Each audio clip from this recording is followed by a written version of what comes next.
would submit it's not appropriate to exercise discretion if he's not even indigent. Ms. Pesic, 1982 conviction, and she agreed, or the government agreed, to the entry of her order, and part of that was the assignment of the cost to her, therefore there would not be discretion there.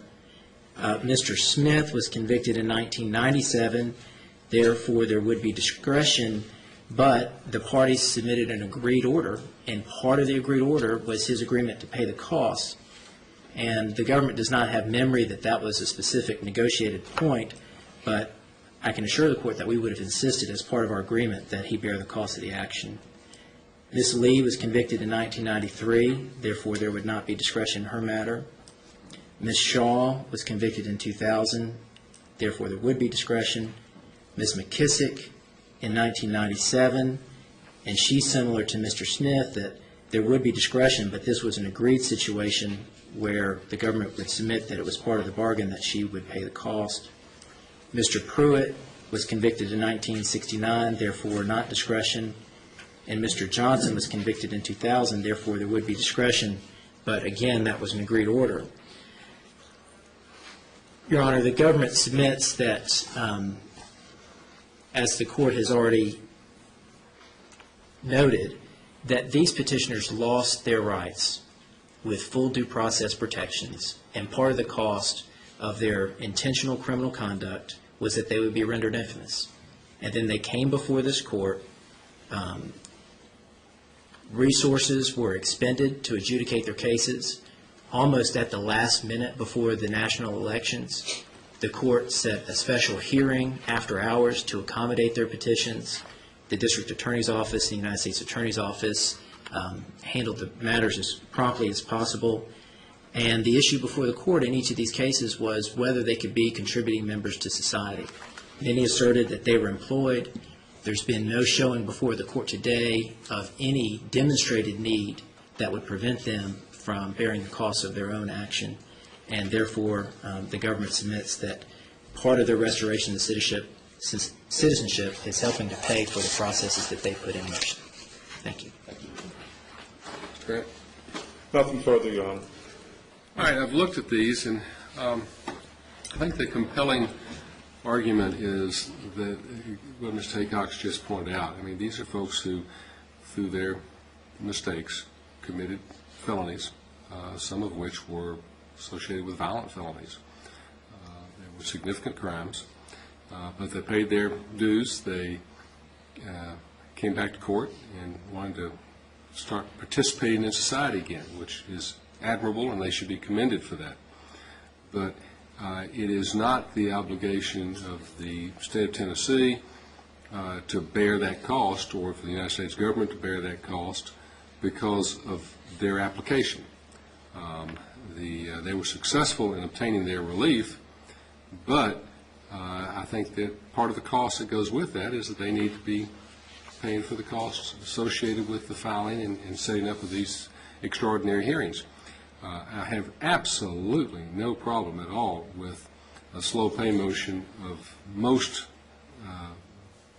generous terms to each and every one of these individuals, and I'm sure that, frankly, Mr. Rooker's office wouldn't either, to allow them to pay these over an extended period of time if their concern is they're going to be saddled with collection lawsuits and dragged into court over that, put their fears at ease, and that can be handled quite simply. And Mr. Herbert, you're here on behalf of Mr. Rooker's office too. I'm basically directing you all to work with these folks on some sort of a installment plan that's reasonable. I mean, and a very reasonable, you know, whatever we need to do. Just if there's a real problem with it, you all can come back in and we can address it. But my inclination is to be most lenient to them as far as allowing them to pay this off. It's $200 to some of these folks may be a big lick at once, but certainly if they spread out over a year, it shouldn't be that bad.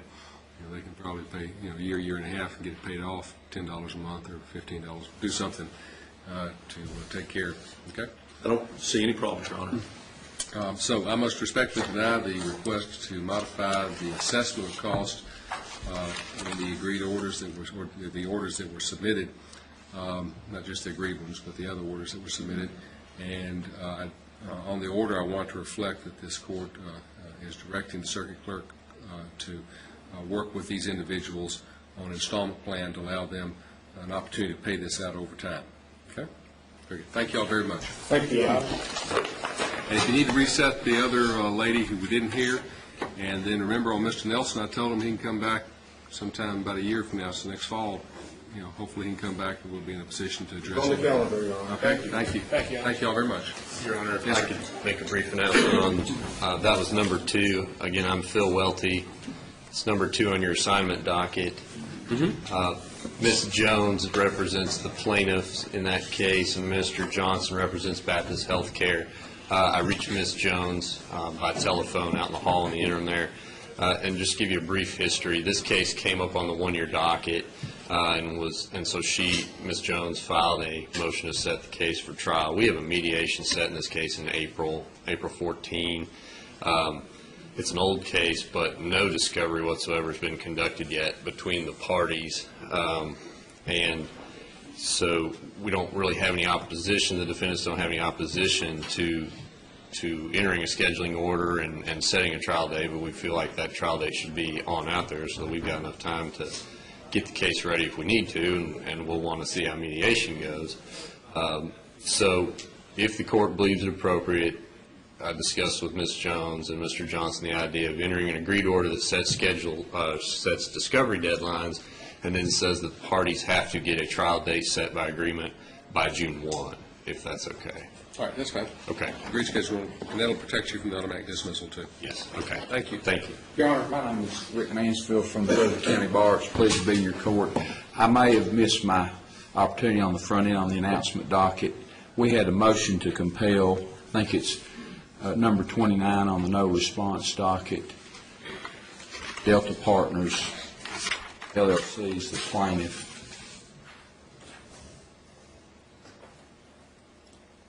Yes. Your Honor, our responses to interrogatories are about 110 days overdue, and we simply are asking the court to order the defendants to produce the requested documents. Be granted. Why don't we give them 15 days entry of Okay. order? Your Honor, I have an affidavit I prepared. May I submit that to the court, or is it And that is, for our time associated with the motion to compel? all right, was there a preceding order to compel in this case? No, there was not, Your Honor. All right, my practice is I don't award sanctions unless there's an existing order to compel. Okay. Now, if they don't respond to this one, Okay. come back and look at it. But Okay. just on the first motion to compel, I don't Okay. award sanctions. Thank you, Your Honor. Thank you very much, sir. Yes, sir. Any other announcements?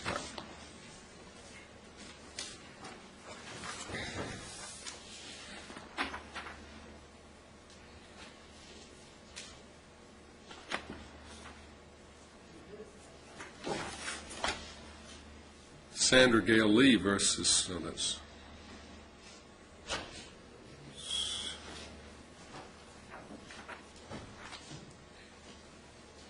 Eternity Jones versus First National Realty.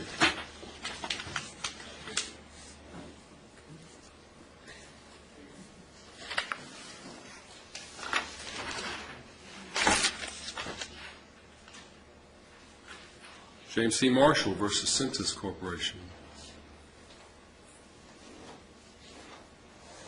So, did you see Mr. Marshall today? Oh, yes, he's out in the hallway, Your Honor.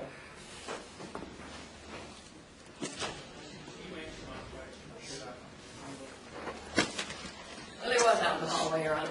All right, I'll mark you ready, first call.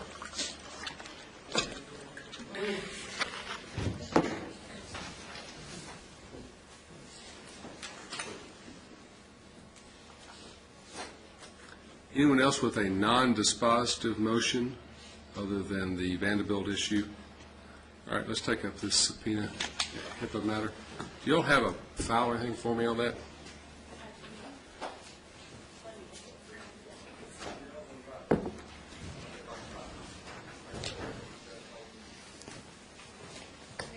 Approach, Your Honor.